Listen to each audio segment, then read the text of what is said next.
He bought beehives no one wanted. No bees, no honey, no future. Just broken wooden boxes, sitting on land that everyone else had already given up on. Most people wouldn't have looked at them twice, but Daniel Harper did. And just a few months later, what came out of those same lifeless hives shocked the entire town. Not just because it worked, but because it wasn't supposed to. When Daniel Harper returned to Millbrook County, he wasn't chasing success. He wasn't chasing opportunity either. If anything, he was trying to escape the weight of everything that hadn't worked out. The city had drained him. Not all at once, but slowly, piece by piece. Long hours, short-term jobs, plans that never quite came together.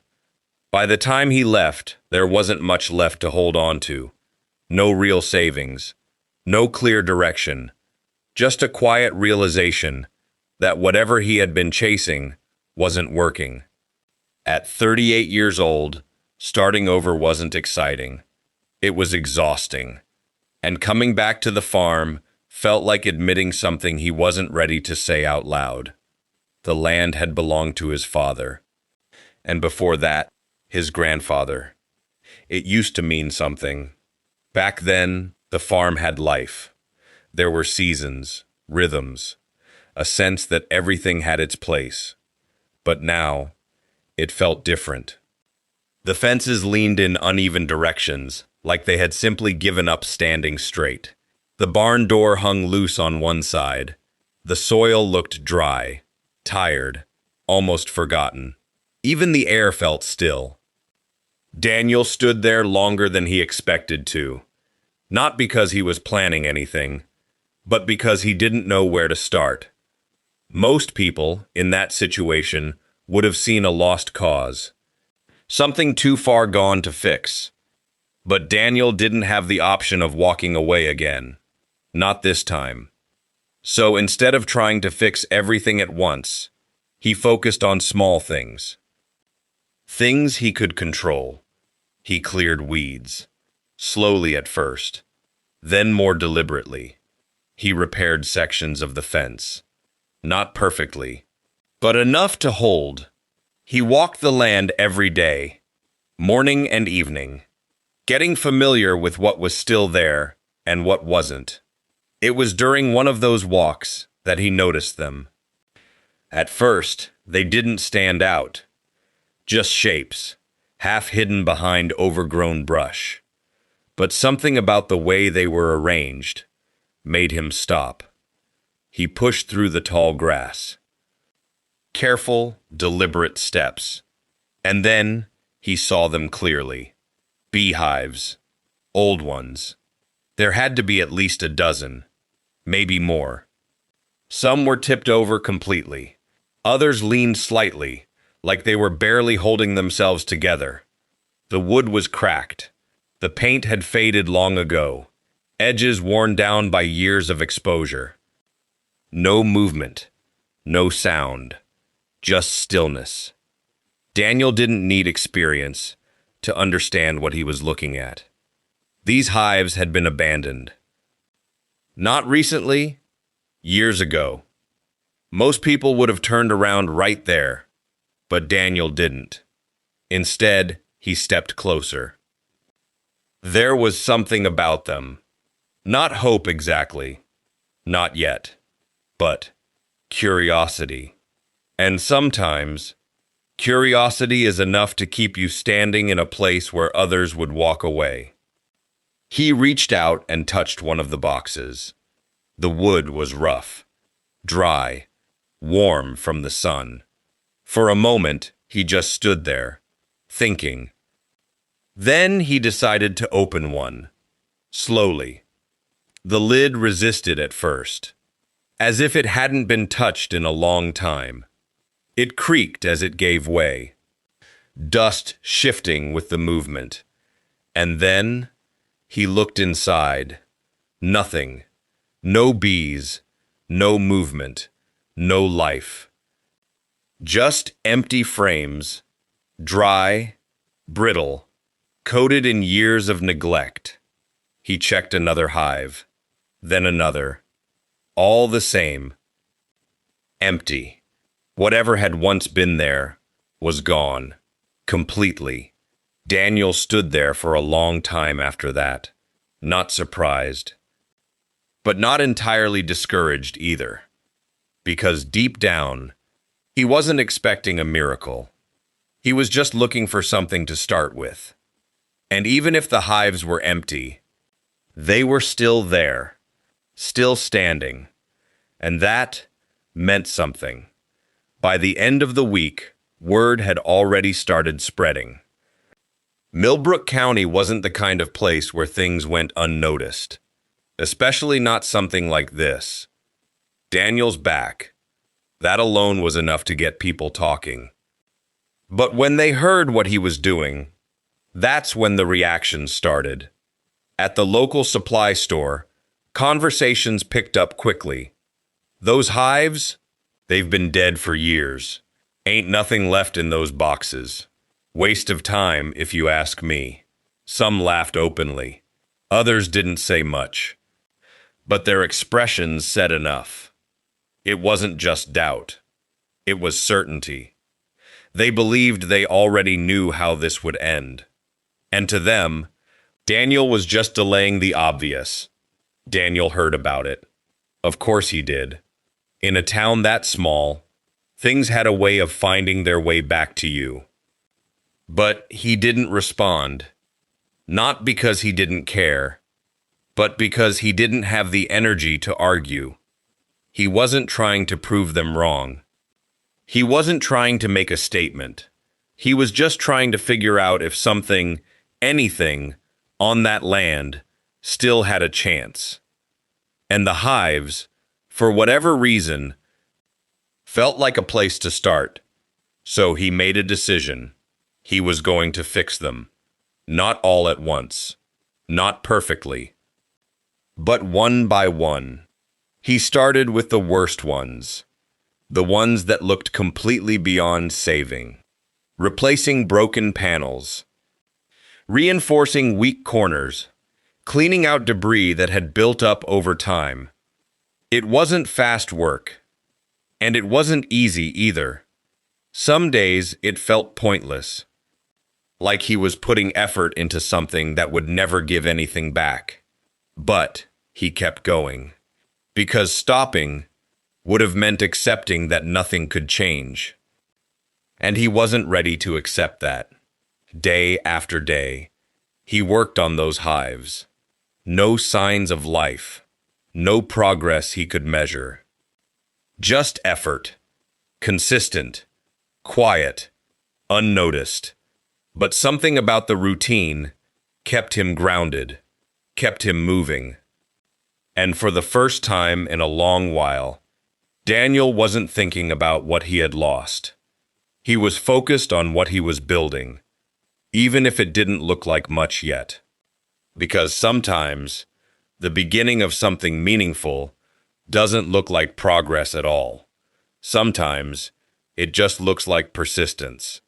And Daniel wasn't ready to quit. Weeks passed, then a few more, and for a while, nothing changed. The hives stood exactly as they had before, quiet, still, unresponsive, no buzzing, no movement, no signs that anything Daniel was doing was making a difference. The only sound most days was the wind. It moved slowly across the open land, through the dry grass, along the edges of the repaired fences, a soft, constant reminder of how empty everything still felt. Daniel stayed consistent. Every morning, he walked out to the hives, checked each one, looked for anything, no matter how small, that might suggest progress. Every evening, he did the same, and almost every time, he found nothing, no change, no activity, just the same stillness, day after day. At first, he told himself it was normal, that things like this take time, that whatever had been lost wouldn't come back overnight. But as the weeks stretched on, that quiet confidence started to fade. Because effort, without results, has a way of wearing you down, slowly, quietly, without warning. There were moments, small ones, when doubt crept in Morans. Not loudly, not all at once, just a thought here and there. Maybe they were right. Maybe those hives really were finished. Maybe there was nothing left to bring back. And maybe he was just holding on to something that had already ended a long time ago. One afternoon, he stood beside the hives longer than usual, not working, not fixing anything, just standing there, listening. It had become a habit. Standing still, trying to hear something, anything. At first, there was nothing, just the wind again, moving through the field, but then he heard it.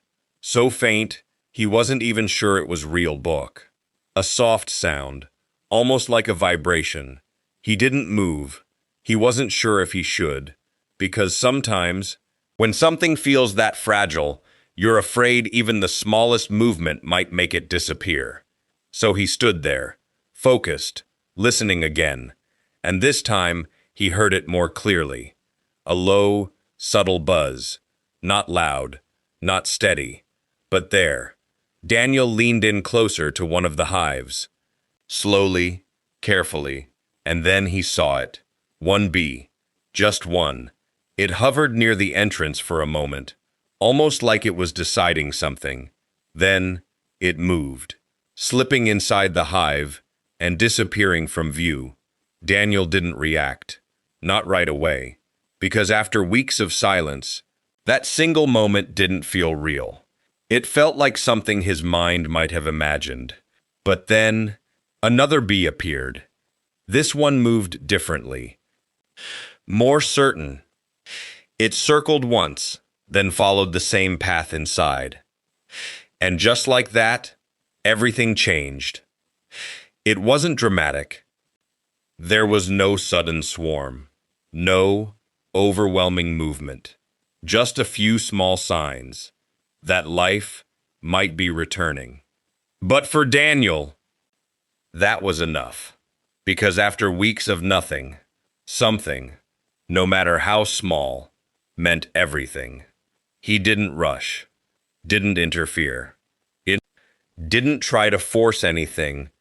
He just stepped back and watched. Over the next few days, he started noticing more. A bee here, another there, sometimes 2 or 3 at a time. Never a lot, but consistent. And consistency was something he hadn't seen before. The silence that once defined the hives was starting to break.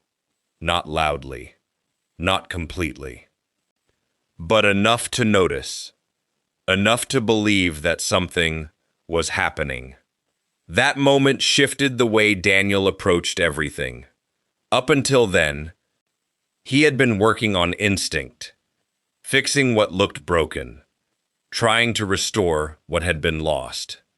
But now, he realized something important.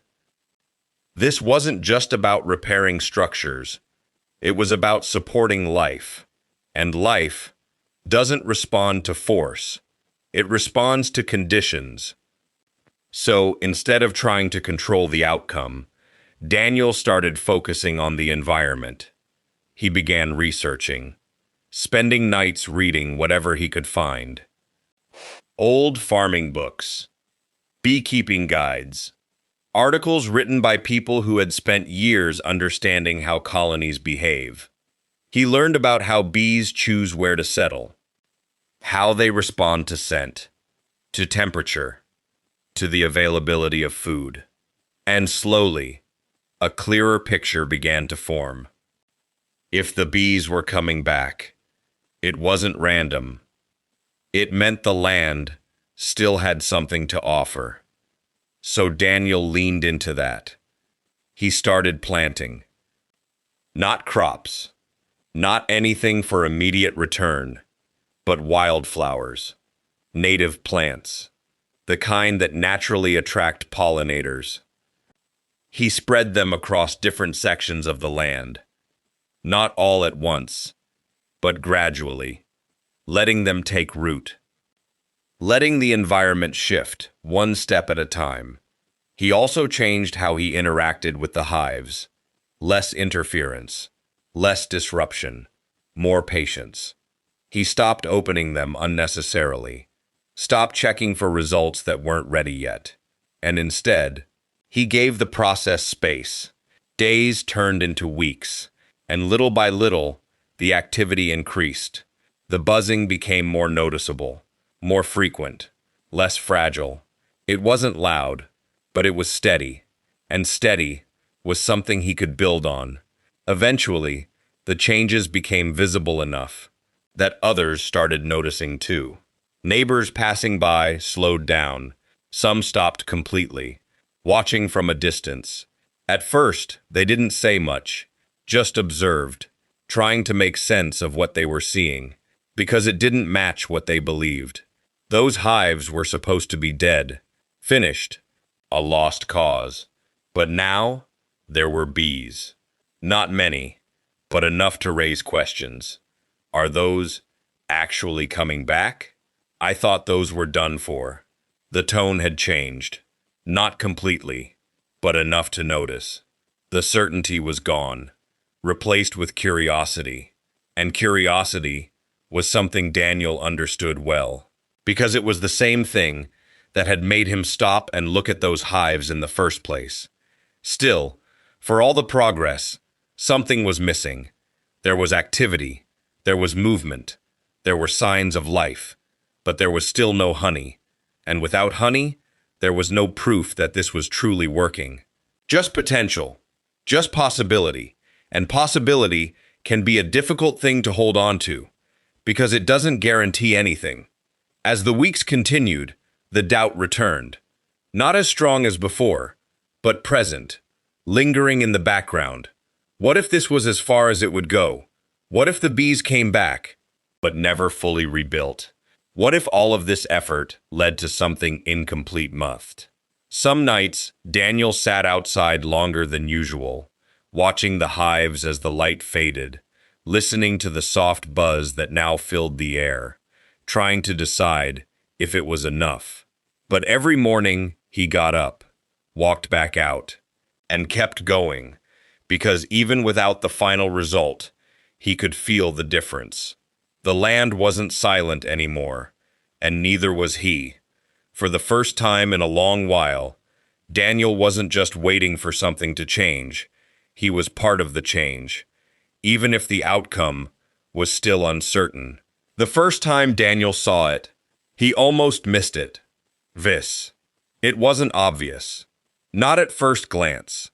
Just a small detail, hidden inside something he had already looked at dozens of times before.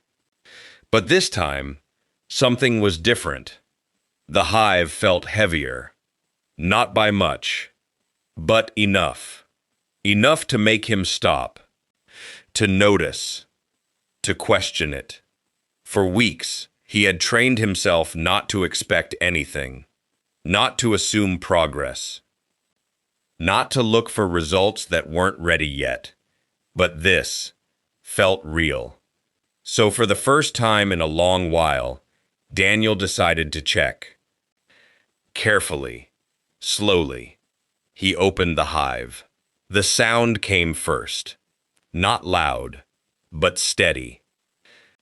A low, consistent hum that hadn't been there before. Not like this. Not this strong. It filled the space around him. It filled the space around him. Alive, present, working, and then he saw them. More bees than he had seen at any point since this began. Moving with purpose, not scattered, not uncertain, organized, focused. Like something had finally clicked into place. Daniel didn't rush, didn't reach in right away. He just watched, letting the moment settle. Because after everything, he understood something now. Moments like this aren't meant to be forced. They're meant to be witnessed. Then slowly, he looked deeper, past the movement, past the surface, into the structure of the hive itself. And that's when he saw it. Honey, not a lot, not overflowing, but there, real, formed, built over time, proof that everything he had been doing was working. Daniel didn't say anything, didn't react the way most people might expect, because the feeling wasn't loud. It wasn't explosive. It was quiet, deep, certain, the kind of feeling that doesn't need to be expressed to be understood. For a long moment, he just stood there, taking it in, because this wasn't just about honey. It was about everything that came before it. The silence, the doubt, the weeks of effort with nothing to show for it, the decision to keep going when it would have been easier to stop. All of it led to this. And in that moment, it was enough.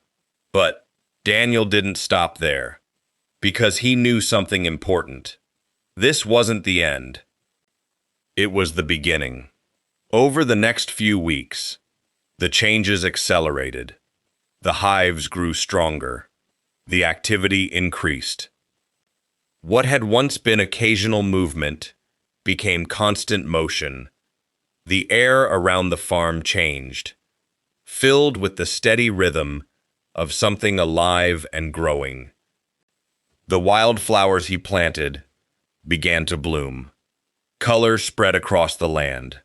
Patches of yellow, white, purple, each one drawing more life in. Not just bees, but everything connected to them. Butterflies, birds, even the soil itself seemed to shift. Richer, healthier, like the entire ecosystem was rebuilding alongside the hives. And this time, people didn't just notice. They paid attention. The same neighbors who once doubted started coming closer, not just passing by, stopping, watching, asking questions. How did you do it? What changed? I thought those were gone for good.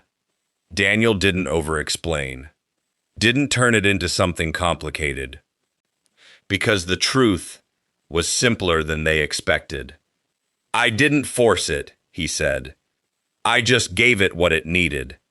And for some, that answer didn't make sense. It sounded too simple, too slow, too uncertain. But for others, it clicked. But because deep down, they understood something similar. That not everything responds to pressure. That some things require patience, time, consistency, and the willingness to keep going without immediate results. By the end of the season, the proof was undeniable. The hives were full, not just active, thriving, producing more honey than anyone expected. And this time, it wasn't overlooked. People talked about it, not quietly, but openly. The same story, told in a different way. Those hives came back. He actually made it work. I didn't think it was possible, but it is. And just like that, the narrative changed. Not because Daniel argued, not because he tried to convince anyone, but because the results spoke for themselves. Eventually, buyers started showing interest. Local markets, small distributors, people who valued quality over scale. And for the first time, Daniel had a decision to make. Not about whether it would work, but about what to do with the success. He kept it simple, focused, intentional. He didn't expand too fast, didn't chase growth for the sake of it, because he understood something now that he didn't at the beginning. Growth means nothing if you lose what made it work in the first place. So he stayed consistent, kept the same approach, the same patience, the same respect for the process. And over time, that consistency turned into something more. Not just a working farm, but a story. One that people remembered, not because it was dramatic, but because it was real. Because it reflected something most people experience, but rarely talk about. The part where nothing happens. The part where progress isn't visible. The part where quitting feels reasonable. But choosing not to changes everything. One evening, as the sun began to set over the farm, Daniel stood in the same place he had stood months before, looking out over the hives, listening. But this time, there was no silence, no emptiness, just the steady, unmistakable sound of something alive, working, growing, becoming. And as the light faded, he didn't need to check anything, didn't need to open a hive, didn't need proof, because he already had it, not just in the honey, but in the process, in the patience, in the decision to keep going when nothing seemed to be happening. And that's what most people miss. They focus on the result, the outcome, the visible success, but they don't see what it took to get there. The quiet work, the unseen effort, the time it takes for something to truly grow. Because growth doesn't happen all at once. It happens slowly, silently, in ways you don't always notice, until suddenly you do. And when you do, it changes how you see everything. Daniel took one last look across the land. The hives, the fields, the life that had returned. And for the first time, he allowed himself a small smile. Not because it was over, but because it had worked. And as the screen fades to black, one final thought remains. Some things don't need to be replaced. They just need the chance to come back to life.